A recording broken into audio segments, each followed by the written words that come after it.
Tak sekadar jargon dan janji-janji saat kampanye, masyarakat mengharapkan kepada pemimpin Bali terpilih di Pemilu Kada 27 November 2024 nanti benar-benar mampu membawa perubahan, mempermudah akses kesehatan dan pendidikan, serta mengendalikan inflasi dengan menstabilkan harga kebutuhan pokok bagi masyarakat. Hal tersebut diabadikan rekan Ari Wiratmaja saat mewawancarai beberapa warga yang ada di Denpasar, dan berikut liputan selengkapnya.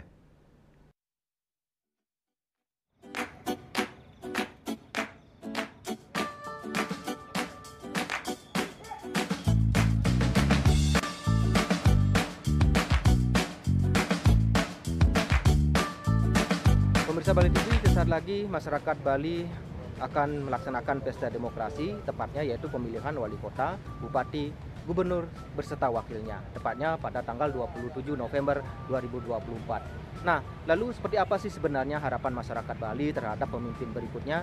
Sesaat lagi saya akan mengajak Anda untuk berbincang-bincang dengan beberapa masyarakat yang ada di kota Denpasar. Ikuti vlog saya.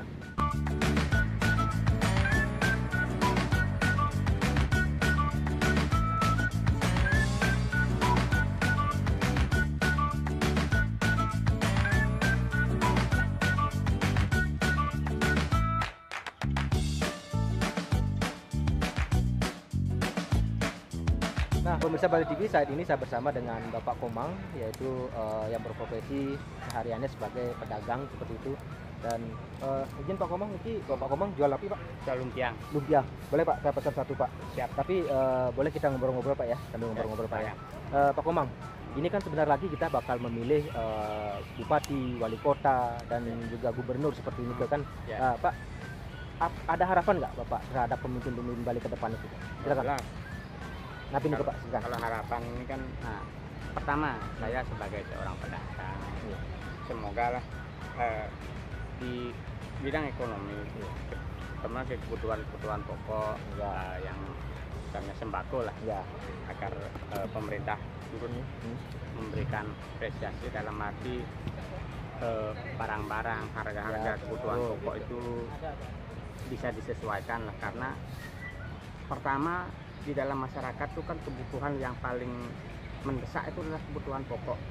Itu yang pertama kali yang harus disesuaikan dengan daya beli, gini masyarakat sekarang kan soal harga. Nah, saya inginkan kan pemerintahan sekarang bisa menurunkan harga, misalnya menyesuaikan dan menstabilkan kebutuhan pokok.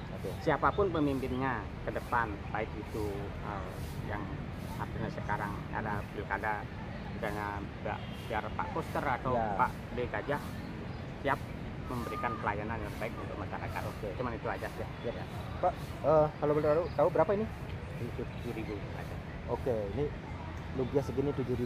Nah Pak, sedikit lagi Pak, sambil nanti sebelum saya menikmati lumpia Bapak ini, Pak, untuk akses pendidikan Pak seperti apa? Mungkin perlu dipermudah lagi kah atau seperti apa? Kalau soal pendidikan, semoga kurikulum yang sudah berjalan bisa diperbaiki lagi. Siap. Itu harapan saya. Dan kalau bisa sih biaya-biaya itu dikendalikan dan biar lebih agar pendidikan terjangkau seperti itu Pak. Terjangkau ya. Oke, pemirsa, itu dia harapan Bapak Komang selaku masyarakat Denpasar, dan sesaat lagi saya akan mengajak Anda untuk mendengarkan harapan-harapan masyarakat lainnya. Tetap ikuti vlog saya. Terima kasih. Nah, pemirsa, saat ini saya bersama dengan di sebelah saya ini Bapak Denta, dan sebelah saya Bapak Ketut nih, Pak Ketut. Ke Pak Denta dulu, Pak Denta. Boleh nggak saya minta tanggapan ke Bapak, harapan mungkin ada Pak untuk pemimpin Bali kita ke depan, silakan Pak. Yang penting begini sekarang dari pemimpin kita ya mudah-mudahan lah pemimpin itu akan mengerti dengan masyarakat kecil. Apa namanya tuh ya, terutama pendidikan, udah gitu masalah apa namanya masalah pendidikan mungkin. Pendidikan apa namanya apalagi kesehatan itu yang penting harus diperhatikan betul itu.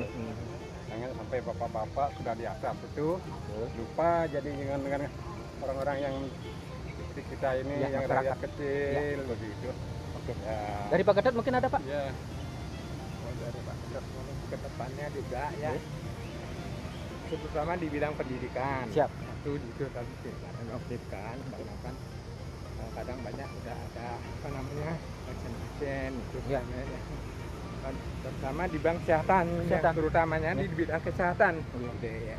Jadi agar memberikan layanan kesehatan yang mudah, murah seperti ada itu Pak. mudah, murah seperti sekarang kan ada BPJS itu itu supaya di apa namanya Diperbaiki secara ini ya. secara apa namanya secara Pelayanannya agar klaim-klaim yang bagus, ini bagus supaya masyarakat itu apa namanya lebih gampang lah ya.